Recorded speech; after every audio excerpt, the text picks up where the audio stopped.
Some things in life feel inevitable. Death, taxes, Mondays, and if you're lucky or maybe unlucky, the ride. You see, life has a way of pushing us forward, doesn't it? We board trains, buses, planes, and cars, trusting they'll take us where we want to go. But what if one of those rides wasn't just a way to get from point A to point B? What if it was something else entirely? Something that didn't just take you to a destination, but claimed you? That's the reality of SCP-342, nicknamed a ticket to ride. SCP-342 is a deceptively simple anomaly. It's not a monster hiding under your bed, or a cursed artifact that screams bloody murder. No, SCP-342 is quiet, subtle, insidious. It's just a ticket, a small piece of paper, stamped and ready for whatever form of transportation you use most. It looks harmless, innocuous even, but once you hold it in your hand, it's already too late. Now officially, SCP-342 is classified as Euclid by the Foundation. Not because it's particularly difficult to contain, but because its effects are unpredictable, subtle, and devastating.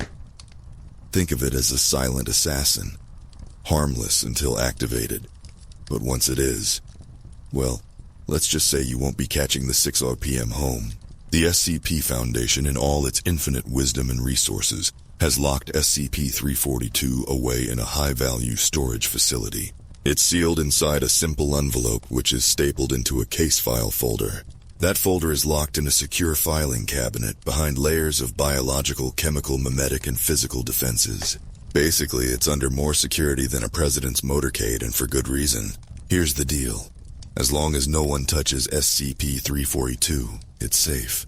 You can admire its eerily perfect edges, or wonder how a ticket that's been around since the 1930s still looks so pristine. But the moment you pick it up, game over. The ticket will morph.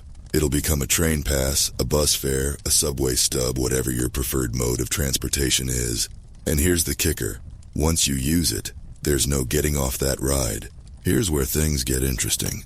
People who use SCP-342 report an immediate sense of unease, a nagging dread that gnaws at their mind.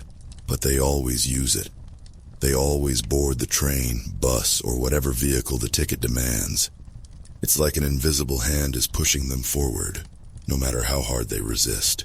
Once on board, things start to go wrong. Passengers report auditory hallucinations, driver announcements twisted into sinister warnings, passengers speaking in eerie monotones, or whispers that seem to come from nowhere. Outside, the weather grows darker, gloomier, as if the world itself knows something terrible is happening, and then they vanish. By the time the vehicle completes its route, the user is gone, erased from this reality. Their seat is empty, their belongings abandoned. No trace of them remains, except for SCP-342, which reforms itself as an unused ticket, ready for its next victim. The SCP Foundation has tried to study SCP-342, though I wouldn't call their efforts a rousing success. Let's just say the ticket has left more empty seats in its wake than the Monday morning commute. Take Experiment 342D, for example. Foundation personnel handed the ticket to a Class D prisoner, because why not sacrifice someone disposable? The prisoner used SCP-342 to board a city bus, while Foundation agents observed from a distance. At first, everything seemed normal, but as the ride continued, things turned strange. The prisoner became agitated, pacing up and down the aisles. He tried to get off at multiple stops, but the bus doors wouldn't open for him.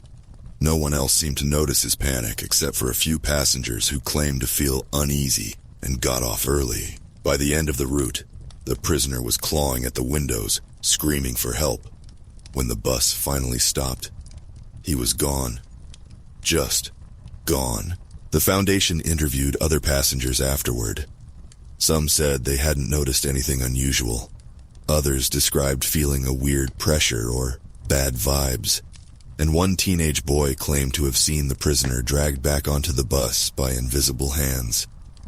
He described the scene under hypnosis as pure dread, then promptly had a psychotic break. The rules of SCP-342. After decades of experimentation, the Foundation has pieced together a few rules about SCP-342. 1. The ticket cannot be destroyed. Tear it, burn it, shred it, it doesn't matter. It always reforms, as pristine as the day it was discovered. 2. The ride never ends. Once you board a vehicle using SCP-342, you're stuck. There's no escape, no emergency exit. You're in it for the long haul. 3. It chooses its victims. SCP-342 doesn't just end up in anyone's pocket. It finds people with unresolved guilt, fear, or trauma. The kind of emotional baggage you can't pack neatly into a carry-on. 4.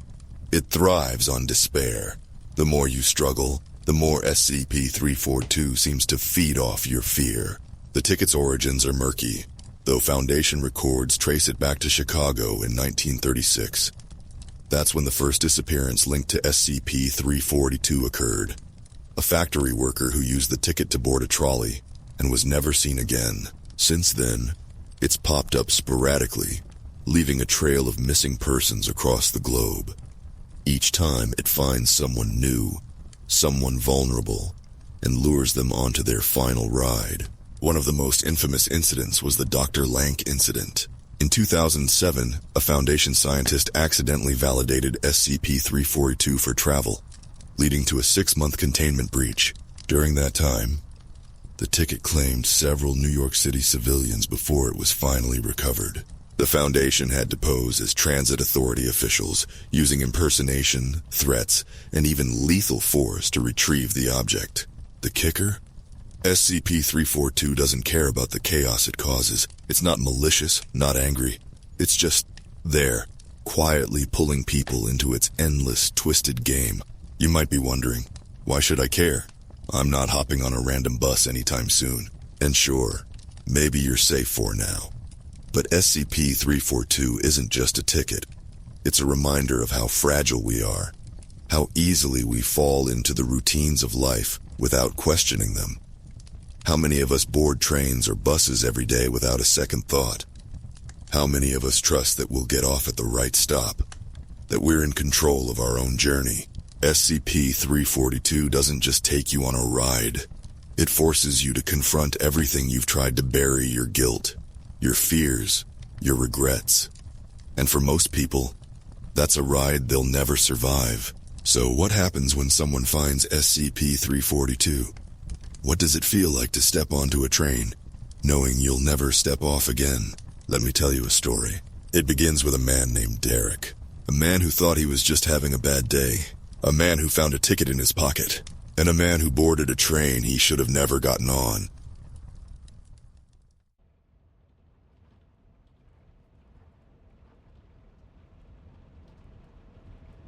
I should have walked home. It wasn't even that far, 2 miles, maybe 3. I've done it before. But that night, my legs felt like lead, and the thought of dragging myself through slushy sidewalks under flickering streetlights was just too much to bear.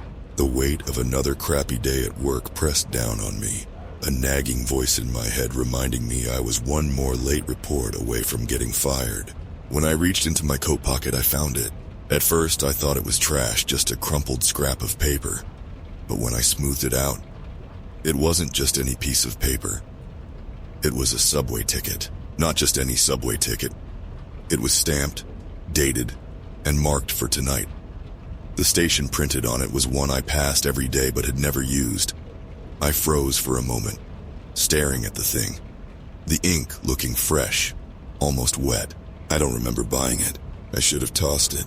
I don't know why I didn't. Instead, I found myself standing in the dimly lit station a few minutes later, ticket clutched in my sweaty hand.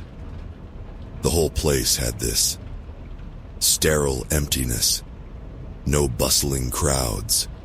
No smell of grease from the food stalls. Just the faint hum of the fluorescent lights overhead and the sound of my own shoes scuffing the tiled floor. The turnstile beeped as I slipped the ticket through, but something about the sound felt off, deeper, slower, like a stretched-out recording. My chest tightened as I stepped onto the platform. That's when I noticed the train already waiting for me. It wasn't listed on any of the arrival boards. No markings. Just a dull metallic gray, like someone forgot to finish painting it. The doors slid open with a low hiss, and a blast of warm air hit me, stale and electric. For a second, I hesitated. The homeless guy sitting near the edge of the platform muttered something as I passed. His voice was hoarse, barely more than a whisper. "Don't let the ride take you." I turned to look at him, but his head was already bowed, his filthy hat pulled low. A chill crawled up my spine, but I shook it off. Exhaustion, stress, it was all in my head. The train doors closed behind me with a finality that made my stomach lurch. The interior was normal, at least at first glance. Rows of blue plastic seats, scuffed floors, and windows streaked with grime. A handful of people were scattered throughout the car. A young woman scrolling through her phone, an older man with a briefcase, and a kid slouched in his seat with his hoodie pulled up. Nobody looked up as I entered. I slid into a seat near the middle of the car, clutching my bag like it was some kind of shield. The rhythmic clatter of the train starting up filled the space, a soothing white noise that almost made me forget how weird everything felt. But then the lights flickered. It was subtle at first, just a quick dimming. Then it happened again, longer this time. Each flicker seemed to stretch the shadows in the car, making the other passengers blur at the edges. I tried to focus on my phone, but the screen refused to load anything. No signal. Typical, I thought. I stared out the window instead, watching the tunnel lights streak by, only they weren't streaking. The windows were pitch black. No tunnel walls, no lights, nothing. Just an endless void, swallowing everything outside. I shifted in my seat, my palms sweating. "It's just a power outage," I muttered under my breath. But the words felt hollow. The girl with the phone glanced up, her face pale and drawn. "What did you say?" I hadn't meant for anyone to hear me. But before I could respond, the train lurched, throwing me forward. The conductor's voice crackled over the speakers. Except it wasn't the usual clipped, monotone announcement. This voice was warped, distorted, dragging out each word like it was fighting to escape. "Next stop, nowhere." A nervous laugh bubbled up in my throat, but I swallowed it. No one else reacted. The passengers stayed perfectly still, their faces turned away, their bodies rigid. The girl with the phone was gone. I blinked. I hadn't seen her leave. Her seat was empty now, as if she'd never been there. "Excuse me?" I called out, my voice cracking. The old man with the briefcase turned to look at me. His eyes were wrong, cloudy and distant, like he wasn't really seeing me. "You should sit down," he said, his voice flat and lifeless. "I am sitting," I snapped, my heart pounding. He turned back to his briefcase without another word. That's when I noticed the other passengers. They weren't getting off at the stops. Hell, they weren't even moving. Every time I looked away, they seemed to shift, just slightly closer to me. And then I saw it. A second ticket, identical to the one I'd found in my pocket, sitting neatly on the seat beside me. This one had a red stain along the edge like fresh blood. The train groaned, the sound vibrating through my chest. Somewhere up ahead, the conductor's voice crackled again, laughing this time. I grabbed the ticket, my hands trembling, and that's when I realized I couldn't feel the train moving anymore. It wasn't stopping either. It was just there, floating in that endless black void outside the windows. And I was trapped. I don't know how long I sat there, staring at the bloody ticket in my hands. Time didn't feel real anymore. There was no rhythm, no heartbeat of the train on the tracks. Just an empty, endless hum, like the sound of something breathing far too slowly. The passengers hadn't moved, but they felt closer. Not physically, but closer. Like the air between us was charged, pressing me into my seat. I thought about the homeless man on the platform, his raspy voice echoing in my head.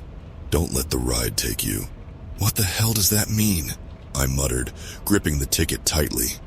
The train lights flickered again, longer this time, casting everything in deep, suffocating shadows. When they came back on, something had changed. There were more passengers now, They filled the car silently, almost every seat occupied. Some wore business suits, others had ratty clothes or uniforms. A few clutched bags or umbrellas, but their faces weren't right. At first glance, they looked normal. But when I tried to focus, their features blurred, shifting like smudged paint. My eyes ached from the effort of trying to make sense of them. I turned my gaze down to my lap, my pulse thundering in my ears. The conductor's voice crackled over the speakers again. "Attention, all passengers, please prepare for the next stop." I clung to the words even though they twisted and stretched unnaturally. A stop. That meant I could get off. The train began to slow, the hum beneath me rising into a strained mechanical groan. I forced myself to look up. The doors opened, revealing a platform bathed in pale gray light. But something was off. The walls were cracked and crumbling, the ground littered with debris. There was no station name, no advertisements, no people waiting to board. Just emptiness. A woman near the front of the car stood and shuffled toward the doors. Her movements were jerky, like a puppet on strings. She stepped out onto the platform, and I expected her to vanish into the darkness. Instead, she froze. Her head snapped to the side, like she was listening to something just out of earshot. Her body began to shake, and then she ran not down the platform, but toward the tracks. "Wait, stop," I shouted, standing instinctively. The passengers turned their blurred faces toward me, their heads tilting in unison. I watched as the woman reached the edge of the platform and threw herself onto the rails. There was no impact, no sound of a body hitting metal. She just disappeared, swallowed by the blackness below. The doors slid shut. The train surged forward again, faster this time. The acceleration forced me back into my seat. I glanced around, my breath hitching. What the hell is going on? Nobody answered. The old man with the briefcase was still there, staring straight ahead. I noticed now that his hands were shaking. I leaned toward him, desperate for some kind of human connection. "Sir, do you know where this train is going?" He didn't respond at first.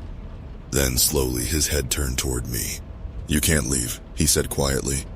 "Not until it decides." "What decides?" I demanded. He shook his head. "I've been here a long time. Don't try to get off. It's worse if you try to get off." I felt a surge of anger and grabbed his arm. His skin was cold, papery, and far too loose, like it didn't belong to him.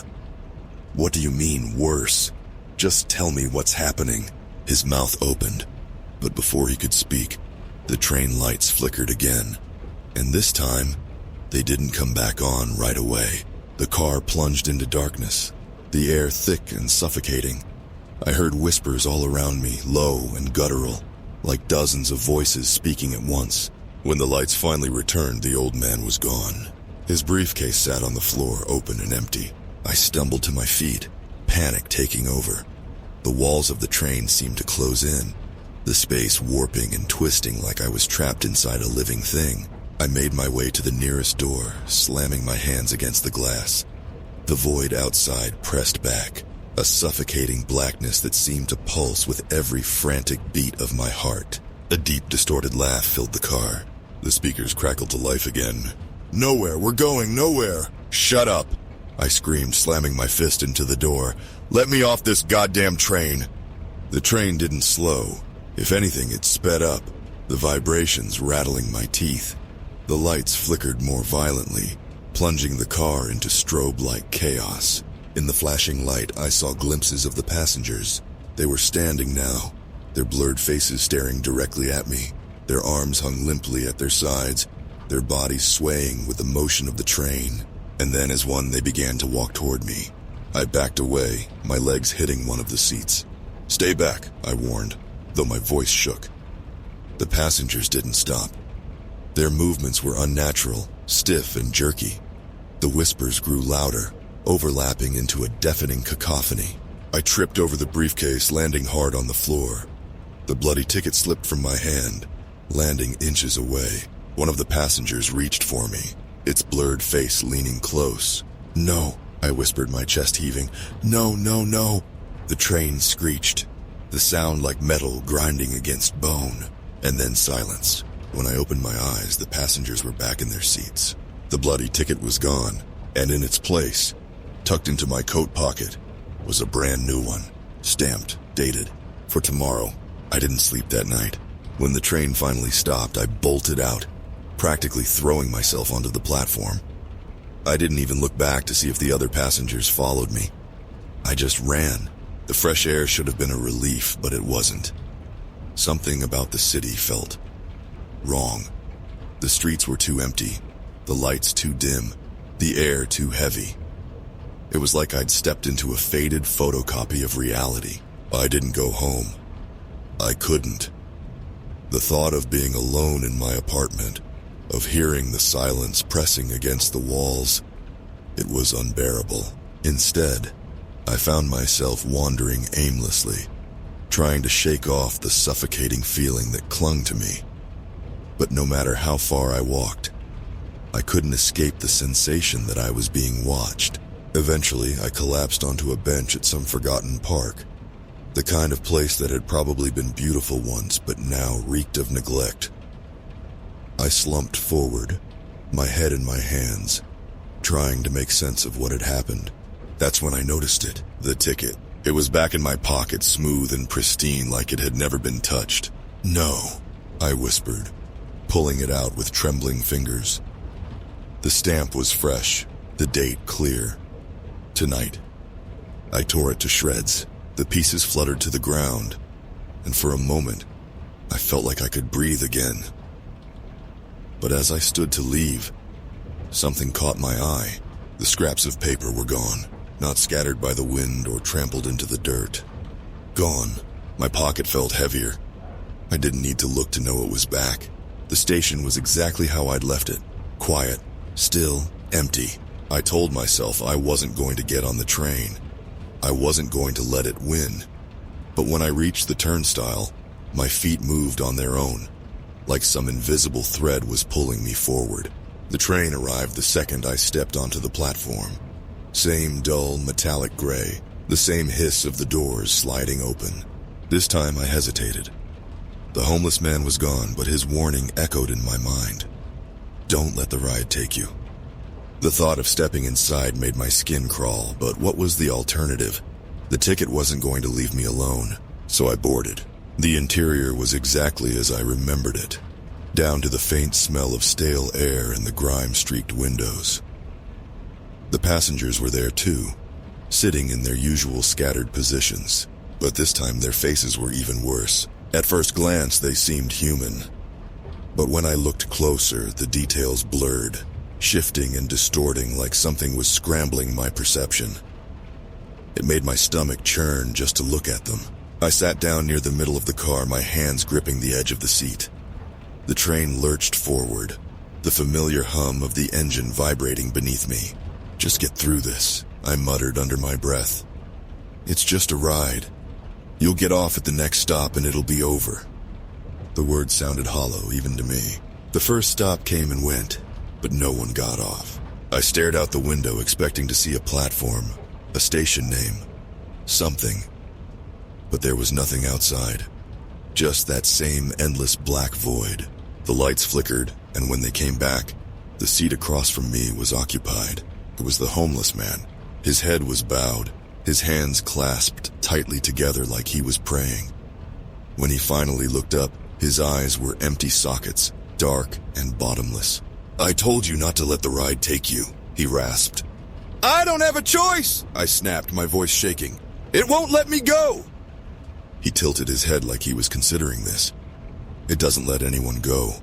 Then what am I supposed to do?" He didn't answer.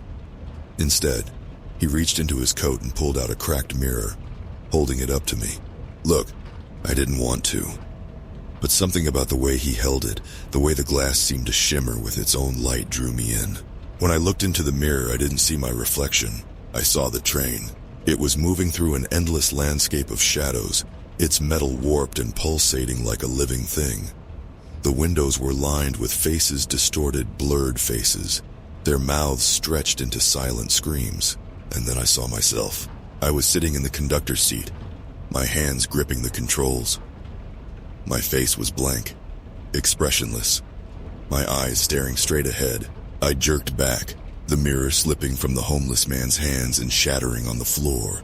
"What the hell was that?" I demanded. "The truth," he said simply. The train lurched again, the lights flickering more violently. The passengers began to stir, their heads turning toward me in unison. "What's happening?" I whispered, my voice barely audible. The homeless man leaned closer, his breath cold against my ear. "You're starting to see it now. What it really is. What it really wants." I shook my head. "No, I'm getting off at the next stop. I don't care what it wants." He smiled, his cracked lips splitting open to reveal blackened teeth. "You think it's that easy? Look around. Nobody gets off." "Not really." The train began to slow, the hum beneath me growing louder and more erratic. The passengers stood in unison, their blurred faces turning toward the doors. I scrambled to my feet, my pulse racing. The homeless man grabbed my arm, his grip cold and unrelenting. "Listen to me," he said urgently. "You can't fight it. You have to—" The lights went out.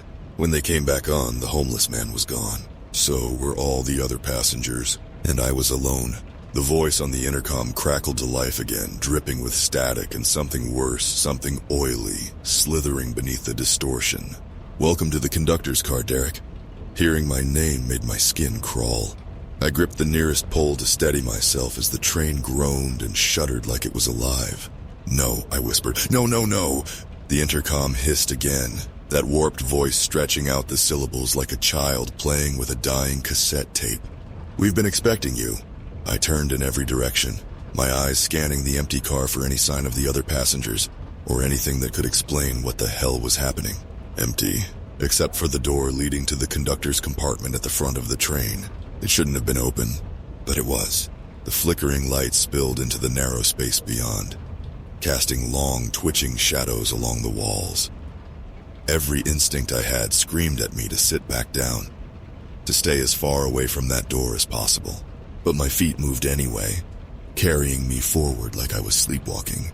The closer I got, the heavier the air felt, pressing down on my chest until every breath burned. My hand trembled as I gripped the edge of the doorway and peeked inside. The conductor's car didn't look like it should have. It was bigger, impossibly bigger, stretching into a cavernous space that defied logic. The walls pulsed faintly, fleshy and wet, like the inside of some massive rotting beast. The control panel was gone, replaced by a twisted mass of levers, wires, and sinew that glowed faintly in the dim, sickly light. And then there was it, the thing sitting in the conductor's seat. At first, I thought it was a man. It wore a tattered conductor's uniform, its hands gripping the levers tightly. But its skin was pale and translucent, revealing a network of veins that pulsed faintly with a sickly yellow light. Its head twitched toward me, and I realized with a jolt of horror that its face wasn't human. It was a grotesque amalgamation of insect and flesh mandibles clicking where its mouth should have been, black lidless eyes staring through me like I wasn't even there. "Derek!" It rasped, its voice impossibly deep, vibrating through the walls and into my bones. I stumbled back, my heart hammering in my chest. "What the hell are you?" It tilted its head, its mandibles clicking in what I could only assume was amusement. "I am the ride," it said simply. "And you are mine." The door slammed shut behind me, sealing me inside. "Let me out!" I shouted, pounding on the fleshy walls. "Let me the fuck out!" The thing in the conductor's seat stood, its spindly limbs unfolding with a sickening crack. It loomed over me, its insect-like body impossibly tall and thin. "You boarded willingly," it said, its voice dripping with mockery. "You chose this." "No!"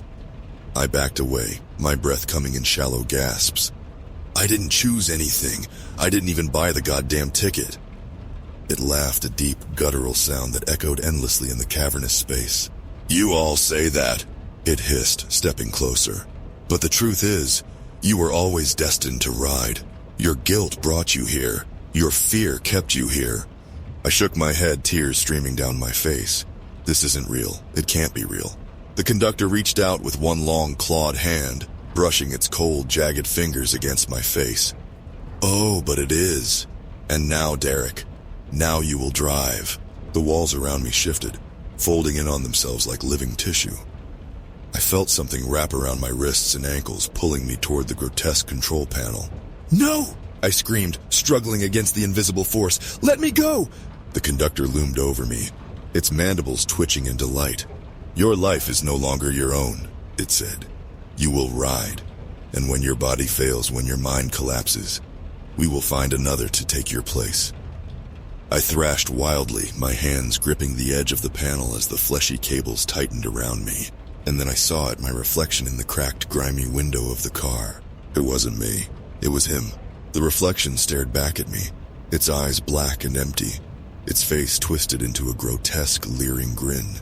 I screamed, the sound ripping through my throat as the cables pulled me fully into the conductor's seat. For a moment, everything went silent.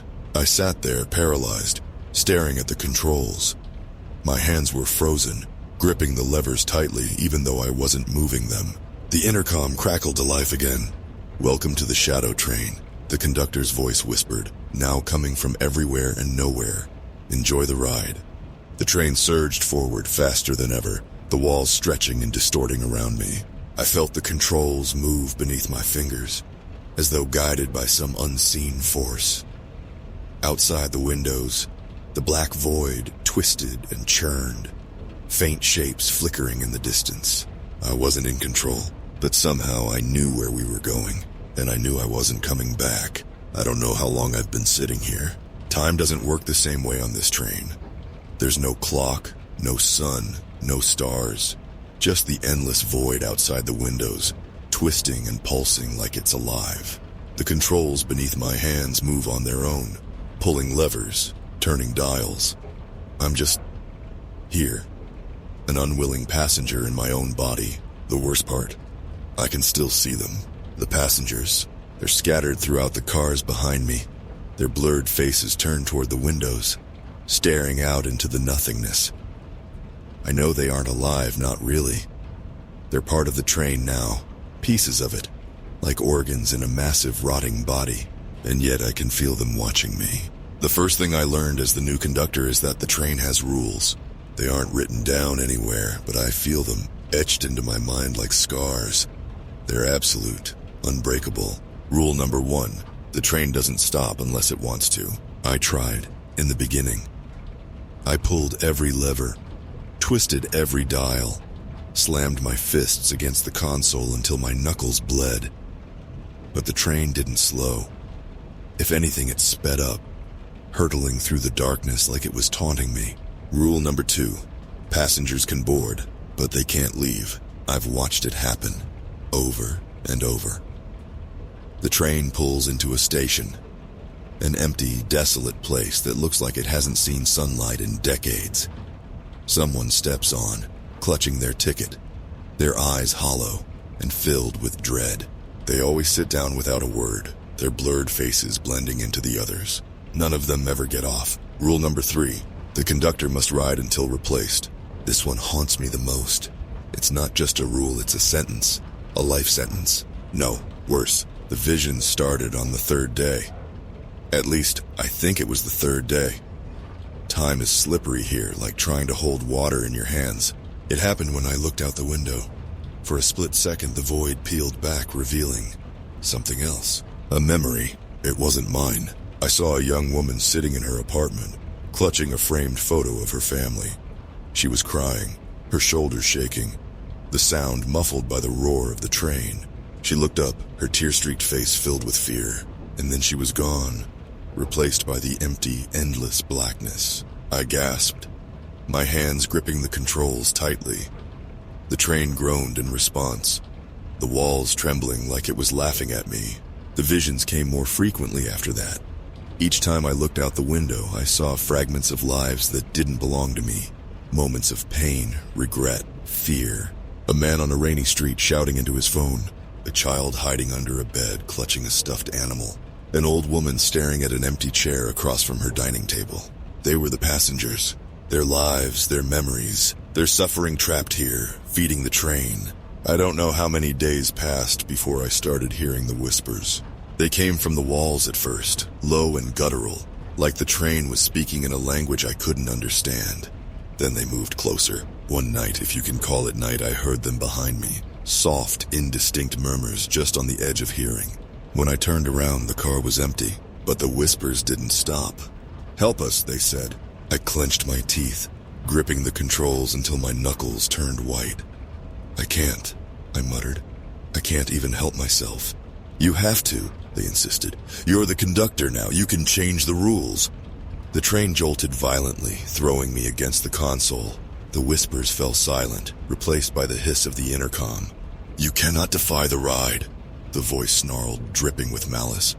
I spat blood onto the floor. "Watch me." The train retaliated. The walls began to close in, the space around me warping and twisting. The passengers stood in unison, their blurred faces turning toward me, their hands reaching out. The controls beneath my fingers burned, searing into my skin, but I didn't let go. "You want me to be your conductor?" I shouted, my voice raw. "Fine, but I'm driving this train my way." The whispers returned, louder now, drowning out the intercom. "Break the cycle," they urged. "End the ride." "How?" I screamed, tears streaming down my face. No answer. I turned back to the controls, my vision swimming. The levers and dials were shifting, changing, like they were alive. And then I saw it. A single button, glowing faintly in the center of the console. It wasn't there before. I reached for it, my hand trembling. The train screamed, the sound splitting my skull. The walls convulsed, fleshy and wet, trying to push me back. But I kept going. "Get out of my head!" I roared, slamming my hand onto the button. For a moment, everything went still. The void outside the windows began to shift, the darkness peeling away to reveal a faint golden light.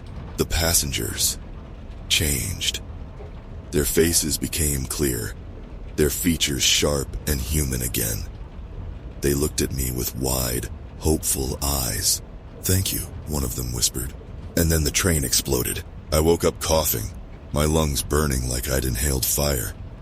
The air around me was cold and heavy, filled with the faint, acrid stench of smoke and ash.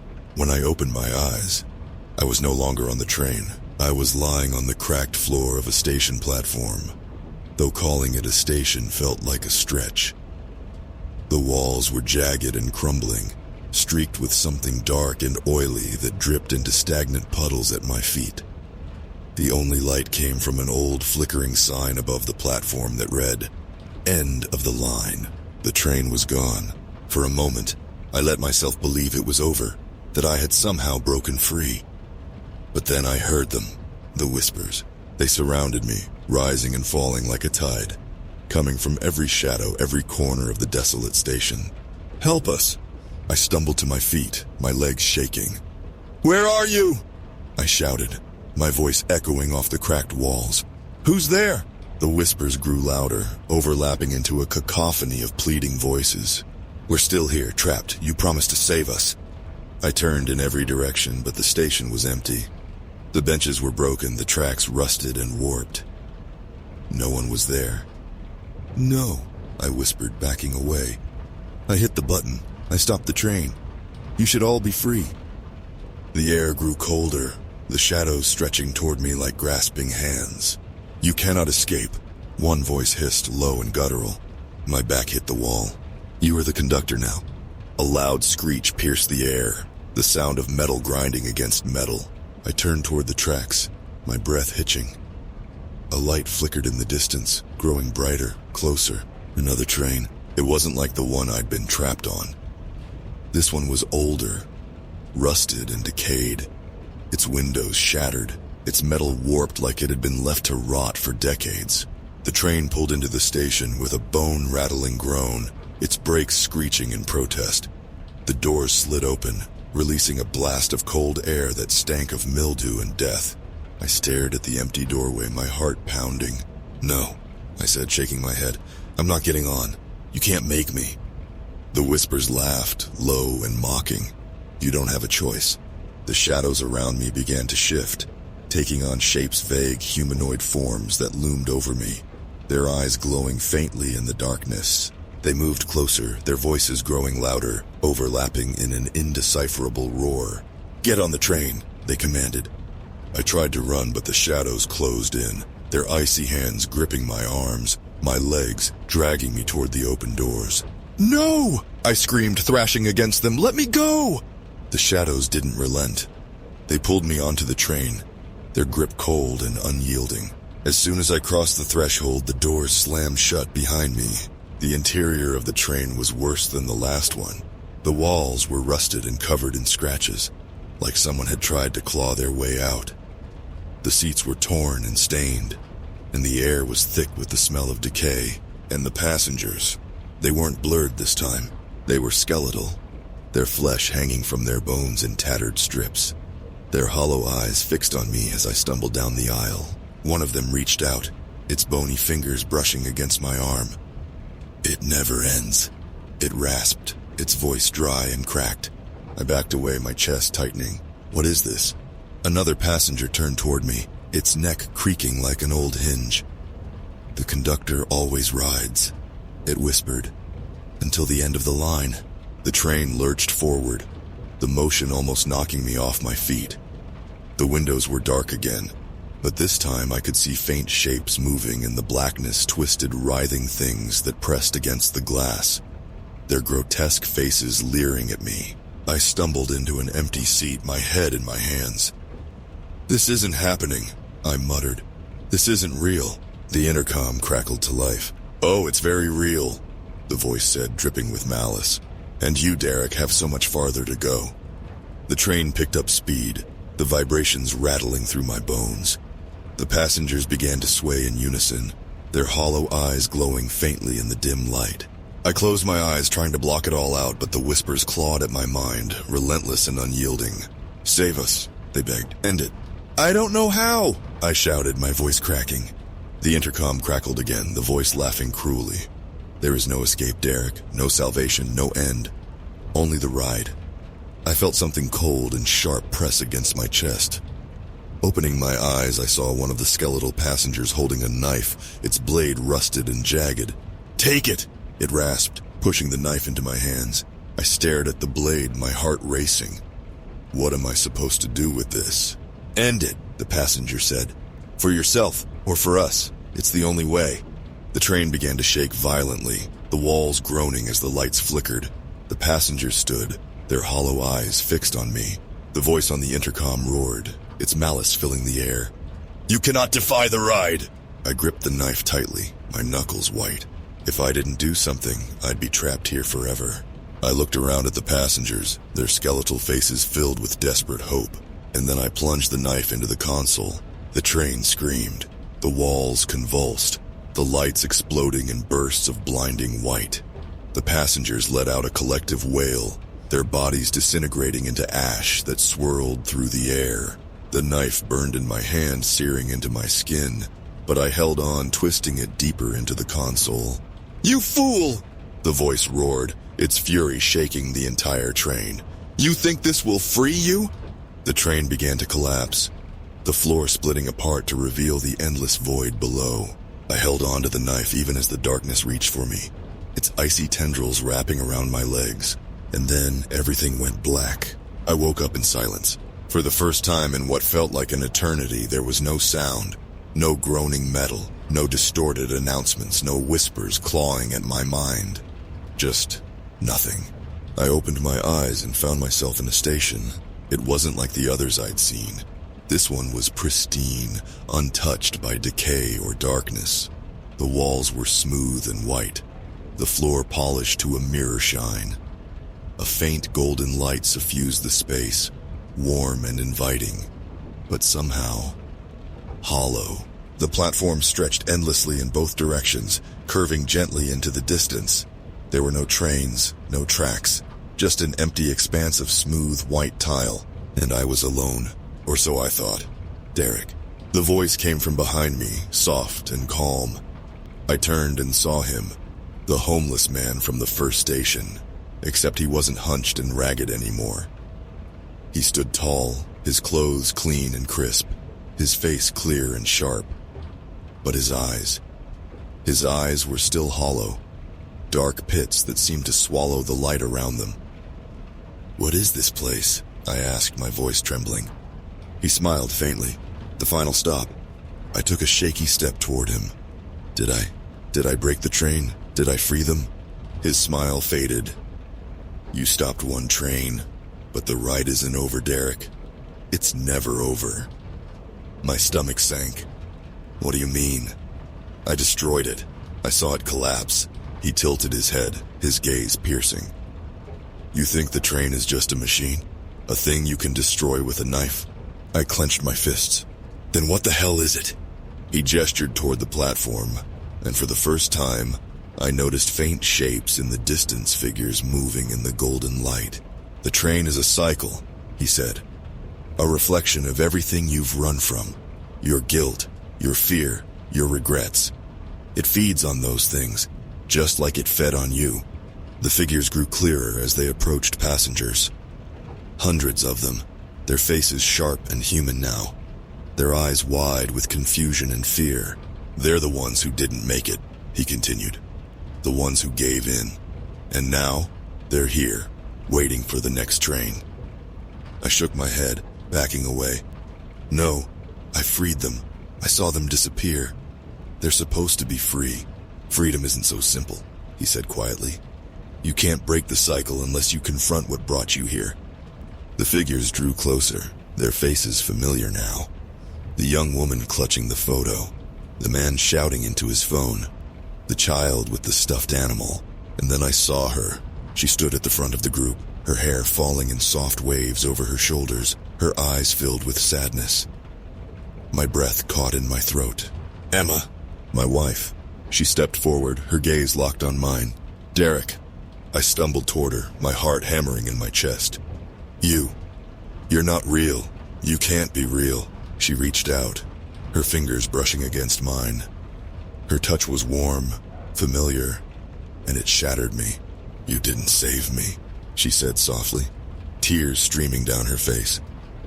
I tried, I whispered, my voice breaking. I wanted to, but I was scared. I couldn't drive that night. You chose yourself, she said, her voice steady. You let me die because you were too afraid to face your fear. Her words hit me like a punch to the gut. I fell to my knees, the weight of her accusation crushing me. I'm sorry, I choked out. I'm so sorry. The homeless man, if that's even what he was, knelt beside me. This is your chance, Derek, he said. The train isn't just about punishment. It's about choices. You can break the cycle, but only if you're willing to let go. I looked up at Emma, her face shimmering in the golden light. What does that mean? What do I have to do? She smiled sadly. You know what you have to do. The golden light dimmed, the platform shifting around me. I was back on the train, the walls groaning, the void pressing in. The controls were in front of me again, the knife still embedded in the console. The intercom crackled to life, the voice filled with rage. You think you can escape me? You are mine. The passengers were there too, their skeletal faces twisted with desperation. End it, they whispered, for yourself or for us. I gripped the knife, my mind racing. If I stayed here, I'd be trapped forever, doomed to drive this hellish train for all eternity. But if I ended it, if I destroyed the controls completely, I might take everyone else with me. Derek, Emma's voice echoed in my mind. Let go. The train screamed, the walls convulsing violently. The passengers begged, their voices overlapping in a deafening roar. I looked out the window one last time. The void wasn't empty anymore. It was filled with light, faint, flickering, but growing stronger. I tightened my grip on the knife, and I let go. The knife plunged into the console, the blade slicing through wires and flesh. The train let out a final ear-splitting wail as the walls began to collapse, the void rushing in. I closed my eyes. Emma's face, the last thing I saw before everything went white. When I woke up, I was on a park bench. The city was alive around me. The hum of traffic and the chatter of pedestrians filling the air. The sun was warm on my face. The sky impossibly blue. For a moment I thought it was all a dream, but then I felt it, a weight in my pocket. I reached inside and pulled out a crumpled subway ticket, stamped, dated, for tonight. As we conclude Derek's harrowing journey with SCP-342, it's natural to ponder the deeper implications of this enigmatic object. Let's delve into some fan theories and analyses that have emerged within the SCP community, shedding light on the possible nature and origins of SCP-342. Fan theories. Temporal anomaly.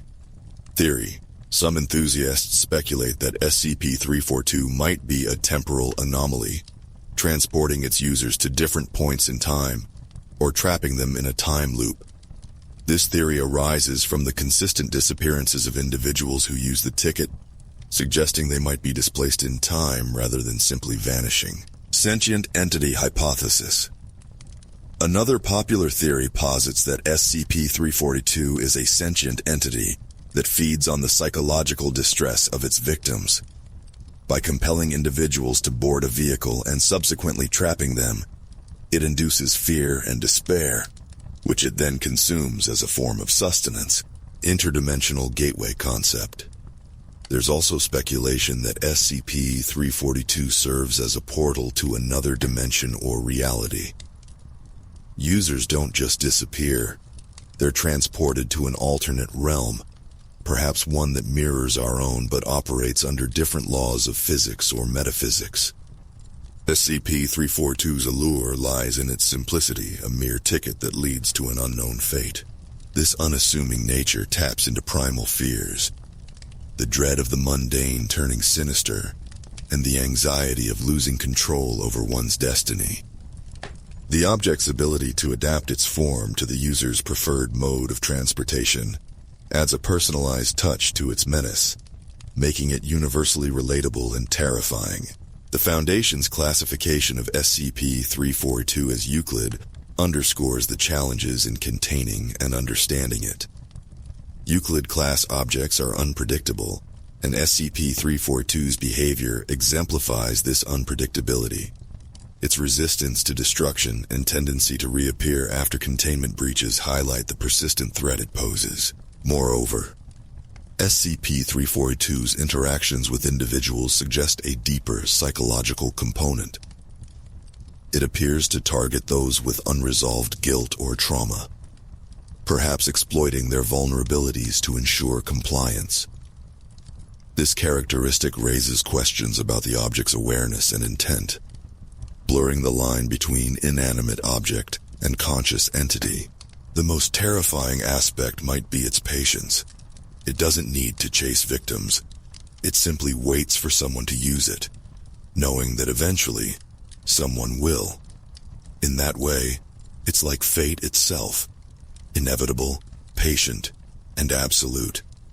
In conclusion, SCP-342 serves as a compelling narrative device within the SCP universe, embodying themes of inevitability, loss of control, and the hidden dangers lurking within everyday objects. Its enigmatic nature invites endless speculation and analysis, ensuring its place as a subject of fascination and fear among SCP enthusiasts.